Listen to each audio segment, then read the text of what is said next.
Baru-baru ini, bekas Perdana Menteri ke-8 Malaysia iaitu Tan Sri Muhyiddin Yassin mengatakan bahawa rasuah sudah agak berlalu dan berleluasa. Orang bukan Islam ada yang melakukan rasuah, yang Islam pun ada juga melakukan rasuah.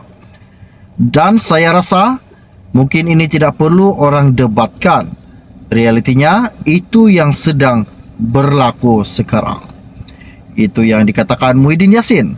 Namun yang mengejutkan, di dalam media ini pada hari ini mengatakan bahawa orang-orang Melayu sedang ditipu terang-terang dan sedang diperbodohkan terang-terang. Katanya Abdul Hadi Awang. Wow, ini sangat mengejutkan buat seluruh rakyat Malaysia. Okey, baiklah, sebelum saya meneruskan isu yang menggemparkan ini, mohon kiranya pertimbangkan, tolong tekan butang subscribe dan kongsikan video ini. Terima kasih semua. Baru-baru ini di dalam salah satu media ada mengatakan, dan Presiden PAS iaitu Abdul Hadi Awang sekali lagi mengajak orang Melayu untuk menyertai perpaduan yang diusahakannya agar bangsa berkenaan dapat diselamatkan, sekaligus mencontohi langkah yang didakwanya dilakukan Nabi Muhammad SWT dulu. Dan katanya Abdul Hadi Awang, ketika itu orang Melayu ditipu secara terang-terang akibat sikap lalai serta jahil dan dikatakan jahil masing-masing. Dan Abdul Hadi Awang juga berkata, orang Melayu menjadi mangsa dalam langkah politik negara selain menghadapi masalah, rasuah, keruntuhan moral dan lain-lain, termasuklah perpecahan dalam hal cabang agama serta perebutan harta. Apa yang dikatakan Abdul Hadi Awang, kaum Melayu dipermain-mainkan dan ditipu secara terang-terang dalam kejahilan serta kelalaian mereka. Dan Abdul Hadi juga yang pernah dilantik sebagai duta khas bertaraf menteri dalam kerajaan sebelum ini menegaskan orang Melayu tidak boleh membiarkan kuasa politik yang masih ada dan terlepas kerana jahil dan leka. Selamatkanlah keadaan hari ini dengan perpaduan bangsa Melayu Islam, seperti mana Rasulullah SWT memulakan dengan perpaduan bangsa Arab. Dan gesaan Abdul Hadi dan PAS ke arah perpaduan berteraskan Melayu bukanlah baru. Ia semakin ketara dibuat parti itu selepas berakhirnya PRU ke-14 pada 2018 dan menyaksikan PAS bekerjasama dengan UMNO melalui muafakat nasional. Dan keputusan pada PRU 15 pula menyaksikan bahawa PAS tercicir daripada kuasa sebagai kerajaan pusat. Sebagai pembangkang, dan Abdul Hadi antara juga pemimpin utama seteru kerajaan yang awal membayangkan bakal berlaku salah satu perubahan kerajaan di luar pilihan raya sekali lagi.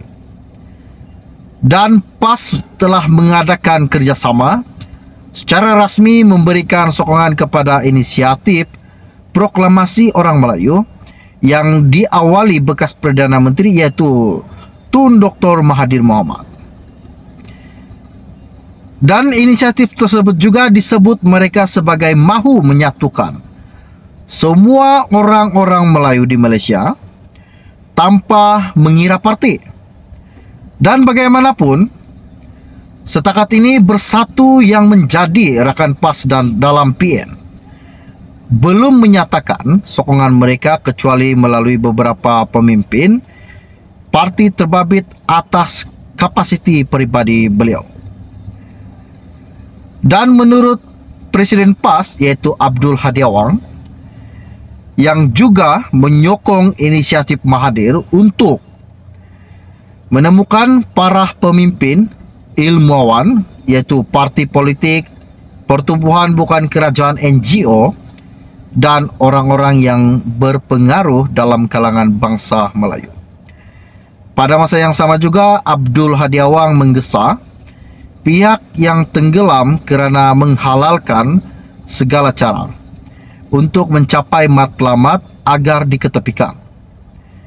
Golongan terbabit dalam ahli politik yang berusia 75 tahun itu turut menyerang secara pribadi tokoh-tokoh Melayu yang berjaya dalam bidang politik, ekonomi, akademik dengan berbagai ungkitan dan sindiran beliau. Dan Abdul Hadi juga mendakwa masyarakat bukan Islam dan bukan Melayu adalah golongan yang terbesar menjadi penyakau serta terlibat dalam kegiatan rasuah. Melayu yang bekerja sama dengan golongan terbabit, ia termasuk golongan cendekiawan yang meletakkan otak di dalam perut.